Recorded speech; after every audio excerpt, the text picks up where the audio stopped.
Hello everyone. आज हम लोग देखने वाले हैं क्लास 12th का केमिस्ट्री का जो है चैप्टर नंबर 1 जो विलियन है उसका जो मोस्ट इम्पोर्टेंट एक टॉपिक है राउल्ट का नियम जो है। और ये नियम जो है हर साल आता है और ये मोस्ट इम्पोर्टेंट टॉपिक्स है चैप्टर 1 में। ये बार बार ये पूछा जाता है। आप जो है चाहे PYQ देख लीजिए, प्रीवियस ईयर क्वेश्चन जो है उठा के देख लीजिए, राउल्ट का नियम कितनी बार आ चुका है और ये हर साल पूछा जाता है। ये नियम पूछा जाता है या इस पे जो है न्यूमेरिकल आता है और इस पे जो है नियम पूछा जाता है, इसके जो सीमाएं भी पूछे जाता है। तो आगे इस वीडियो में मैं बताऊंगा, इसका सीमाएं भी बताऊंगा। तो अगर ये आप तैयार कर लेते हैं तो आपका 4 नंबर जो आता है ये 4 नंबर में पूछा जाता है, बड़े नंबर में पूछा जाता है। तो चलिए सबसे पहले इस नियम को हम लोग देखते हैं। तो यहाँ जो परिभाषा है पहले इस पे हम लोग ध्यान ना देकर सबसे पहले यहाँ ध्यान देंगे, क्योंकि यहाँ से हम समझेंगे इसके कॉन्सेप्ट को कैसे क्या हुआ है। तो यहाँ सबसे पहले एक पात्र होता है।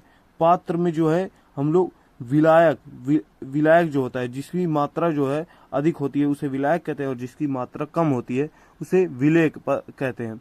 तो यहाँ विलायक में विलायक क्या हो गया, जैसे जल हो गया, ये सब विलायक है। विलायक में जो है वैद्युत अनवघट्य पदार्थ, वैद्युत अनवघट्य क्या है, वैद्युत अनवघट्य जैसे है यूरिया हो गया, ग्लूकोज हो गया, शर्करा हो गया, चीनी हो गया, ये सब जो है वैद्युत अनवघट्य है। और वैद्युत अपघट्य क्या होता है, जैसे हो गया NaCl, KCl, H2SO4, ये सब जो है वैद्युत अपघट्य हैं। लेकिन जो वैद्युत अनवघट्य होता है, जिसमें मतलब प्रवाह ना होता है विद्युत का, उसे वैद्युत अनवघट्य कहते हैं। तो इसमें जैसे हो गया चीनी, ग्लूकोज, ये सब जब हम लोग डालते हैं विलायक में, और यहाँ जो वाष्पदाब में जो होता है उसे अपेक्षिक अवनमन कहते हैं। इसके वाष्पदाब में अपेक्षिक अवनमन होता है। तो यहाँ अब हम लोग कॉन्सेप्ट को देख चुके हैं, यहाँ आप नियम पे देखते हैं। अगर आप नियम ऐसे पढ़ेंगे तो आपको बहुत जल्दी समझ में आएगा। तो चलिए नियम पे देखते हैं। नियम इसमें क्या कहा गया है, इस नियम के अनुसार किसी विलायक में कोई अवाष्पशील, इस नियम के अनुसार जो है किसी विलायक में, कोई भी विलायक हो में कोई अवाष्पशील वैद्युत अनवघट्य, वही जो है शर्करा हो गया, ग्लूकोज हो गया, यही सब जो है वैद्युत अनवघट्य है, यूरिया हो गया, पदार्थ घोलने पर विलयन के वाष्पदाब का अपेक्षिक अवनमन, विलयन के वाष्पदाब का जो अपेक्षिक अवनमन होता है वो विलय के मोल प्रभाज के बराबर होता है। मोल प्रभाज यानी मोल अंश के बराबर होता है। यही जो होता है क्या है, राउल्ट का नियम है। और यहाँ क्या होगा, वाष्पदाब का अपेक्षिक अवनमन बराबर विलय के मोल प्रभाज जो होता है, ये दोनों बराबर होते हैं। तो वाष्पदाब का जो अपेक्षिक अवनमन कैसे होता है, इसे लिखते हैं P0 माइनस PS अपान जो है P0 इज इक्वल टू क्या होता है, N अपान N+1, N+N, कैपिटल N जो होता है, ये होता है। यही जो है राउल्ट का नियम है। अभी हम लोग आगे देखने वाले हैं P0 PS इन सब का मतलब क्या होता है।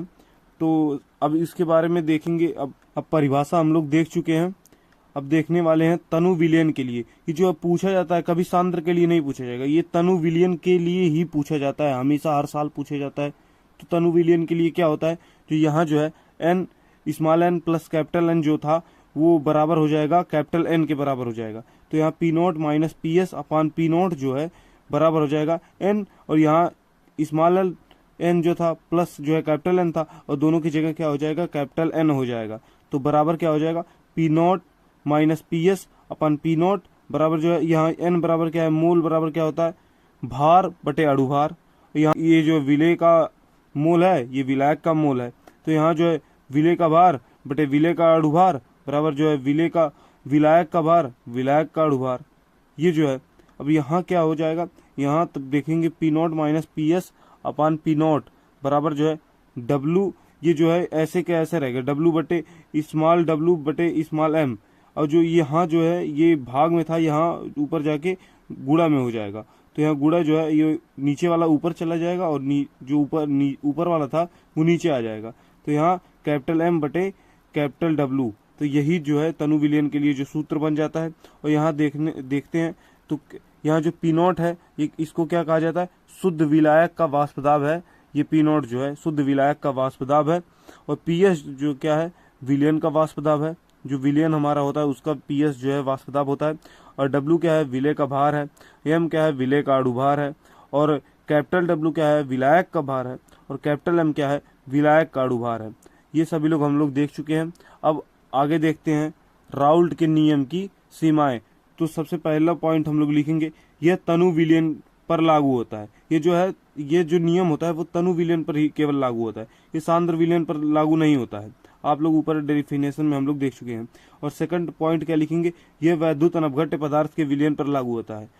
ये जो है वैद्युत अनवघट्य क्या है, जो यूरिया है, वो ग्लूकोज है और शर्करा है, यही सब वैद्युत अनवघट्य हो जाएंगे। ऊपर अगर आप डेफिनेशन याद कर लेंगे, परिभाषा जो है याद कर लेंगे, तो सीमाएं जो है लिख देंगे, क्योंकि वही जो है परिभाषा में लिखा हुआ है वही हमको लिखना है। तनु विलयन के लिए हो गया, वैद्युत अनवघट्य, यही सब लिखना है। तीसरा पॉइंट क्या है, यह अवाष्पशील पदार्थ पर लागू होता है।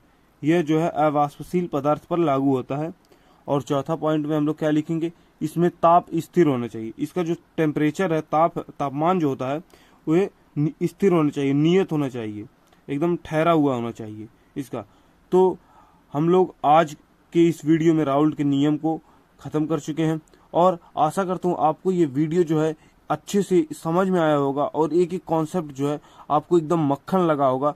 तो अगर आपको एकदम अच्छे से यह वीडियो समझ में आया है, राउल्ट का नियम एकदम आपका मक्खन हो गया है, तो प्लीज़ वीडियो को लाइक करें और अगर चैनल पर नए हैं तो प्लीज़ चैनल को सब्सक्राइब करें। और अगला वीडियो आपको किस पे टॉपिक पे चाहिए कमेंट में हमें ज़रूर बताएं। तब तक के लिए मिलते हैं अगले वीडियो में। जय हिंद।